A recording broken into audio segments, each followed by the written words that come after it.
American foreign policy has often been energized by a sense of moral conviction.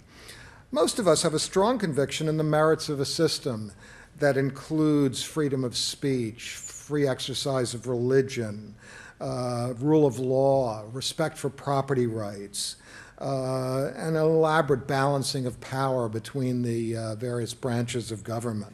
This is perhaps, or the elements of what Fareed Zakaria has called liberal democracy. And they may be the elements we have in mind when we seek to encourage democracy in other nations. But our founders were as fearful of the tyranny of the mob as they were the tyranny of the king. They constructed a constitution that requires far more than a simple majority at a single moment in time to subvert these liberal elements. When democracy means simply the use of a ballot box to choose a leader, the merits become far more problematic. And that's the subject of tonight's debate. Should the U.S. encourage democracy in countries where the best organized and most politically powerful groups are Islamic radicals? How should we react to an elected Hamas? What do we make of polls that show that 65% of Middle Easterners do not believe that spreading democracy is a real U.S. objective?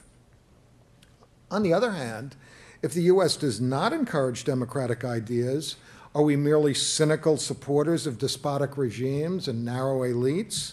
Do we ignore the large majority of Muslims who believe that democracy will work in their countries? Can such an approach galvanize domestic support? And if not, can we prudently take a hands-off approach to a region of the world that is of such enormous geopolitical significance? Well, these are vexing questions indeed and present a real conundrum for U.S. policy. But fortunately, we have a distinguished panel of experts to turn to this evening. Our moderator, Robert Siegel, is the senior host of National Public Radio's award-winning program, All Things Considered, and is the radio host of the Intelligence Squared series.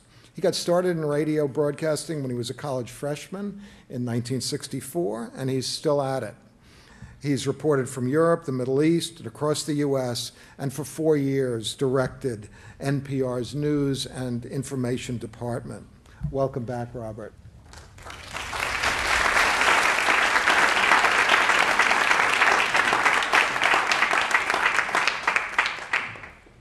Well, I'd like to welcome you to this, the first debate of the second series of Intelligence Squared U.S. debates. Tonight's motion is, spreading democracy in the Middle East is a bad idea. I'd like to introduce our panel, starting with those who will speak for the motion. A senior fellow at the New America Foundation, former senior director for Middle East Affairs at the National Security Council, Flynt Leverett.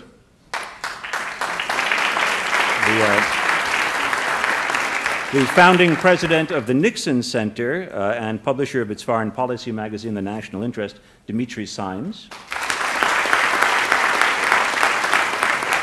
The Anwar Sadat Professor for Peace and Development at the University of Maryland, and also a non-resident senior fellow at the Saban Center at the Brookings Institution, Shibley Telhami. And now the side against the motion, former Near Eastern Affairs Principal Deputy Assistant Secretary and Coordinator for Broader Middle East Initiatives at the U.S. Department of State, Liz Cheney. Vice President for Foreign and Defense Policy Studies at the American Enterprise Institute, Danielle Pletka.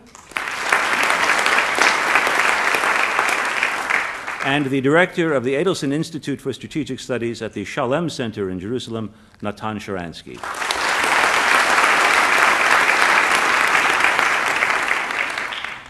Let's start a debate.